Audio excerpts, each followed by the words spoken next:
അപ്പൊ എത്തി നോക്കുന്നവന്റെ പുറത്ത് ഏണി വെച്ച് നോക്കുന്നവൻ എന്നാണ് വിട്ടുപോയ വാക്കെന്ന് താങ്കൾ പറയുന്നു അല്ലേ? മിക്കവാറും താങ്കൾ ഏണി ഒടിഞ്ഞ് താഴെ വീഴാൻ എല്ലാ സാധ്യതയുണ്ടെന്ന് തോന്നുന്നു. അല്ലല്ലോ? ഉറപ്പാണോ? കത്തി വെച്ച് നോക്കിക്കൂടെ? വേണ്ട. ബൈനോക്കുലർ ആയാലോ? അത് വേണ്ട. മൊബൈൽ ഫോൺ വെച്ചായാലോ? എങ്കിൽ പിന്നെ ഏണി തന്നെ ഇരിക്കട്ടെ. ഉത്തരം ശരിയാണ്. അപ്പൊ 70,000 രൂപയുടെ ചോദ്യം. ഇതൊക്കെ ഇനിയിപ്പോ എന്ത് ചെയ്യും? 70,000 രൂപ അത്യാവശ്യം ഉണ്ടോ പൈസക്ക്? കടമല്ലോ ഉണ്ടോ? പിന്നെ അതല്ലേ ഉള്ളൂ. ഈ കടം വീട്ടില്ല എന്ന് പറഞ്ഞ് വീട്ടിൽ വന്ന് ചോദിക്കുന്നതിനോട് ഈ ചേംബറിന്റെ കാര്യം ഒന്ന് പറഞ്ഞേക്കണം. ആരും വന്ന് ചോദിക്കില്ല. വിശ്വാസം അതല്ലേ എല്ലാം കൊടുക്കുന്നുള്ളൊരു വിശ്വാസം ആണോ? ഈ ചേംബറിന്റെ കാര്യം ഇതുവരെ പറയേണ്ടി വന്നിട്ടില്ല അല്ലേ?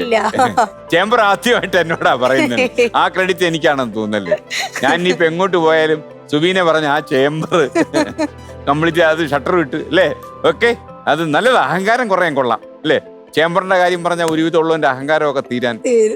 അവസാനമൊക്കെ ചില ആളുകളെ ഇപ്പൊ ഈ ICUലൊക്കെ കയറാൻ പോകുമ്പോൾ കാണിക്കുന്ന ഒരു ആക്രാന്തം ഉണ്ടല്ലോ. എന്നുവെച്ചാൽ മരണം അടുത്തായി, മരിക്കത്തൊന്നുമില്ല, ഒരു പേടിക്കുന്ന ഒരു സംഭവം. ആ പേടി അവർക്ക് ജീവിതത്തിൽ ഉടനീളം ഉണ്ടെങ്കിലുണ്ടല്ലോ അവര് നല്ല മനുഷ്യരായിട്ട് ഭൂമിയിൽ ജീവിക്കും അല്ലേ?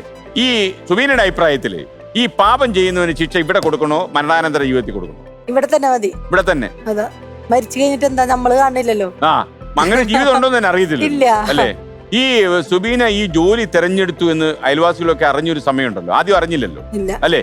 അപ്പോ അറിഞ്ഞു കഴിഞ്ഞപ്പോ അവരെന്ത് പറഞ്ഞു? ഒരു അല്പം ശബ്ദം താഴ്ത്തി പറയുമെന്ന് എനിക്കറിയാം. നേരെ കാര്യങ്ങൾ പറയില്ല. എന്നാലും എന്ത് ചെയ്യാനാണ് എന്തിട്ട് ചെയ്യാനാണ് അങ്ങനത്തെ ഇതിലൊക്കെ ചോദിച്ചിരുന്നു. അപ്പൊ അവിടെ പണിയാണ് എന്നുള്ളത് മാത്രമേ പറഞ്ഞിരുന്നുള്ളൂ. പിന്നെയാണ് അവിടെ നിന്ന് കത്തിക്കണത്. അവര് തകർന്നു പോയല്ലേ? അവര് ഇത് പരിഹസിച്ചവരുണ്ടോ? പിന്നെ ഇഷ്ടംപോലെ ആൾക്കാര്. അവരെന്താ പരിഹസിക്കുന്നത്? എന്തിട്ട് കാണിക്കാനാണ് ശ്മശാനത്തിൽ പോയിട്ട്? അതും ഒരു പെണ്ണ്, ഒരു പുച്ഛം. പക്ഷെ ഞാനത് തെളിയിച്ചു കൊടുത്തില്ലേ? പെണ്ണിന് ശ്മശാനത്തിൽ എന്ത് ചെയ്യാൻ പറ്റും എന്നുള്ളത് ഞാൻ തെളിയിച്ചു. കുഞ്ഞക്കാരുടെ നാവടപ്പിച്ചു, അടഞ്ഞു. അല്ല, ഇനി ആരെങ്കിലും പുച്ഛിക്കാൻ വരുവാണെങ്കിൽ സുബീനയ്ക്ക് ഒരു കുറുക്ക് വഴി പറഞ്ഞുതരാം.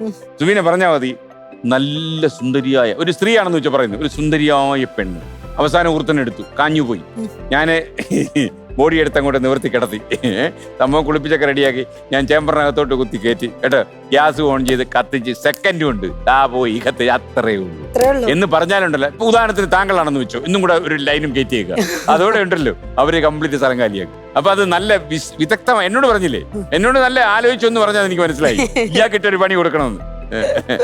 ഓക്കെ, അപ്പൊ എന്തായാലും ശ്മശാനത്തിൽ ജോലി ചെയ്യുന്ന ഒരു പെൺകുട്ടി എന്നുള്ള നിലയിൽ താങ്കൾ അഭിമാനിക്കണം. നല്ല അഭിമാനം തന്നെയാണ് ഇപ്പോൾ ഉള്ളത്.